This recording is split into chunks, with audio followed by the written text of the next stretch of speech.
안녕하세요. 오늘도 주님 안에서 믿음으로 꽉 찬 알곡이 되기 위해 성경 묵상의 시간을 허락하신 하나님께 감사와 영광을 올려드립니다. 6월 19일 목요일 묵상 말씀을 시작하겠습니다. 외교가 오해가 되고 오해가 전쟁이 되고 전쟁이 믿음의 고백으로 이어지는 성경 속 장면입니다. 적군은 거대하고 상황은 절박하지만 그 속에서도 하나님의 손길은 보물처럼 우리를 기다리고 있습니다. 오늘의 제목은 완전한 승리입니다. 다윗과 그의 군대는 호의를 거절한 암몬과 그의 연합군 아람을 격퇴하고 재차 공격해오는 암몬과의 최후의 전쟁과 블레셋과의 전쟁에서도 완전한 승리를 거둡니다. 오늘 본문 역대상 19장 1절에서 20장 8절까지의 말씀을 함께 듣겠습니다. 그 후에 암몬 자손의 왕 나하스가 죽고 그의 아들이 대신하여 왕이 되니 다윗이 이르되 한운의 아버지 나하스가 전에 내게 호의를 베풀었으니 이제 내가 그의 아들 한운에게 호의를 베풀리라 하고 사절들을 보내서 그의 아버지 죽음을 문상하게 하니라. 다윗의 신하들이 암몬 자손의 땅에 이르러 한운에게 나아가 문상하매 암몬 자손의 방백들이 한운에게 말하되 왕은 다윗이 조문사절을 보낸 것이 왕의 부친을 존경함인 줄로 여기시나이까? 그의 신하들이 왕에게 나아온 것이 이 땅을 엿보고 청탐하여 전복시키고자 함이 아니니까?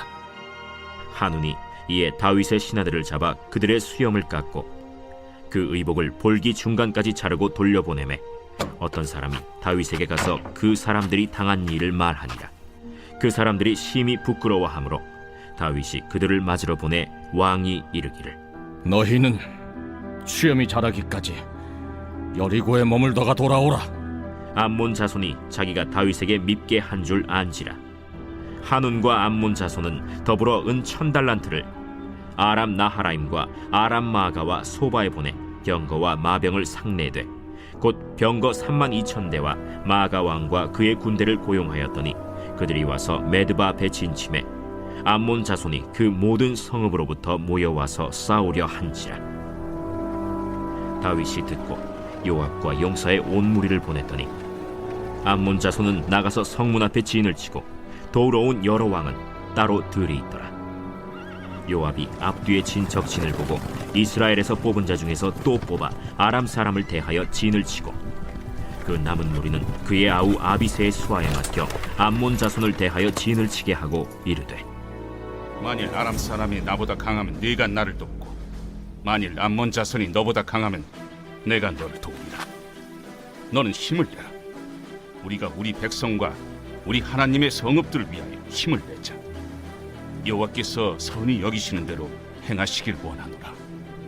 요압과 그 추종자가 싸우려고 아람 사람 앞에 나아가니 그들이 그 앞에서 도망하고 암몬 자손은 아람 사람이 도망함을 보고 그들도 요압의 아우 아비새 앞에서 도망하여 성읍으로 들어간지라.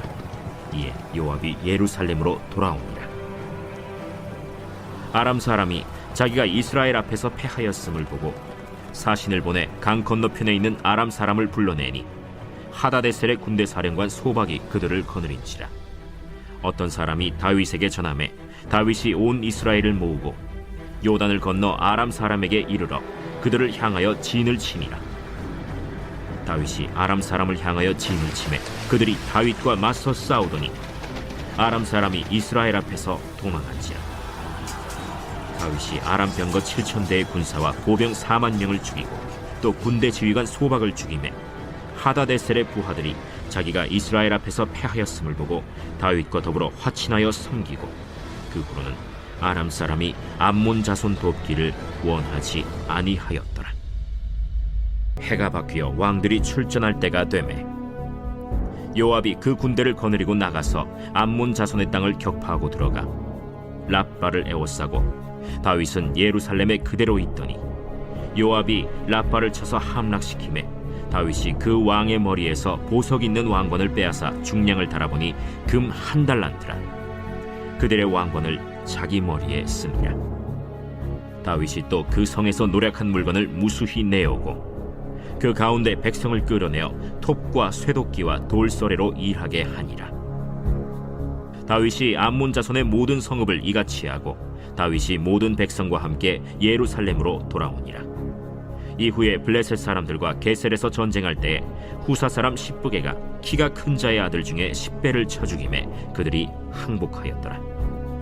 다시 블레셋 사람들과 전쟁할 때에 야일의 아들 엘하나니 가드 사람 골리앗의 아우 라흐미를 죽였는데 이 사람의 창자로는 배틀채 같았더라.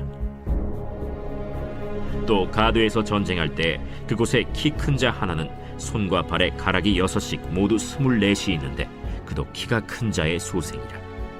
그가 이스라엘을 능욕함으로 다윗의 형 시므아의 아들 요나단이 그를 죽이니라. 가드의 키 큰 자의 소생이라도 다윗의 손과 그 신하의 손에 다 죽었더라. 오늘 우리에게 주시는 교훈은 무엇일까요? 1절에서 5절 말씀을 보시면 다윗은 선의로 암몬 왕의 죽음을 애도하며 위로를 전했지만 암몬의 고관들은 이를 정탐 행위로 의심했습니다. 오해는 때때로 선한 의도도 왜곡시키며 관계를 깨뜨립니다. 하나님은 이스라엘의 왕의 외교적 행보도 관심을 가지셨습니다. 평화의 사자가 거절당할 때 그것은 하나님의 공의의 손길로 이어집니다. 하나님의 사람이라도 오해를 피할 수는 없지만 그 의도는 하나님이 기억하십니다. 6절에서 9절 말씀을 보시면 암몬은 자신들의 잘못된 판단을 감추기 위해 아람 민족과 동맹을 맺습니다. 오해는 결국 전쟁을 자초합니다. 인간의 죄는 연합하여 더 큰 죄를 낳기 쉽습니다. 연합은 목적과 방향에 따라 축복을 가져올 수도 심판을 가져올 수도 있습니다. 우리가 누군가와 함께 한다고 할 때 그 방향이 진리의 자리인지 살펴야 합니다. 10절에서 15절 말씀을 보시면 요압은 전방위로 포진한 적들 앞에서 하나님께 구원해 주시기를 기대하며 형제 아비새와 함께 협력합니다. 전쟁의 승패는 병력보다 하나님께 달려 있습니다. 요압은 철저히 전력적이면서도 신앙적으로 반응합니다. 위기의 순간에 요압처럼 하나님을 의지하며 믿음으로 협력하는 사람이 됩시다. 16절에서 19절 말씀을 보시면 하나님이 함께 하심으로 이스라엘은 승리를 거듭하고 아람은 다윗에게 항복합니다. 하나님이 주시는 승리는 사람의 힘으로 설명할 수 없습니다. 하나님의 도우심은 이스라엘을 주변 국가들보다 뛰어나게 하셨습니다. 이는 하나님 나라 백성의 정체성과 보호하심을 드러냅니다. 우리의 승리와 결과는 하나님이 주신 것임을 고백합시다. 어떤 성취 앞에서도 자만하지 않고 하나님께 영광을 돌리는 겸손한 자들이 됩시다. 20장 1절에서 3절 말씀을 보시면 다윗은 암몬 자손의 랍바성을 점령하고 왕관을 취하고 많은 전리품을 얻습니다. 이 모든 것은 하나님의 손에 의해 준비된 승리입니다. 승리는 하나님의 공의와 약속의 성취입니다.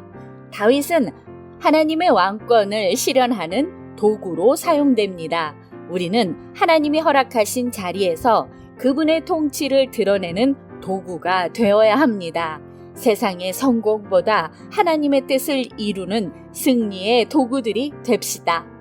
4절에서 8절 말씀을 보시면 블레셋의 거인들이 다시 일어나지만 다윗의 용사들은 두려움 없이 맞서 싸웁니다. 하나님의 백성은 어떤 위협에도 승리합니다. 이 장면은 다윗과 골리앗의 재현처럼 보이며 하나님의 능력이 반복적으로 나타나는 역사를 상기시킵니다. 인간의 강함보다 하나님의 편에 서는 것이 승리의 핵심입니다. 우리의 삶에서 거인처럼 다가오는 문제와 두려움 앞에서도 도망치지 말고 하나님께서 함께 하심으로 다시 일어서서 싸우고 승리하는 삶으로 나아갑시다. 기도하겠습니다. 하나님, 오늘 우리에게 주신 말씀대로 불완전한 우리의 삶을 하나님의 완전하신 약속 안에 담아주시고 이끌어주심을 감사드립니다. 예수 그리스도의 이름으로 기도드립니다. 아멘.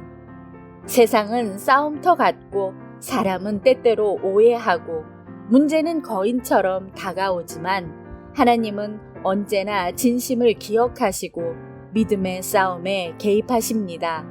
그렇게 하나님은 우리를 통해 자신의 승리를 기록하십니다. 오늘도 우리는 다윗처럼 요압처럼 믿음으로 나아갑니다.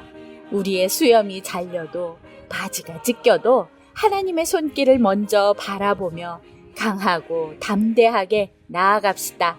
이는 하나님이 역사를 쓰시기 바로 직전의 장면임을 기억하며 오늘도 광야 같은 세상에서 하나님의 말씀으로 승리합시다.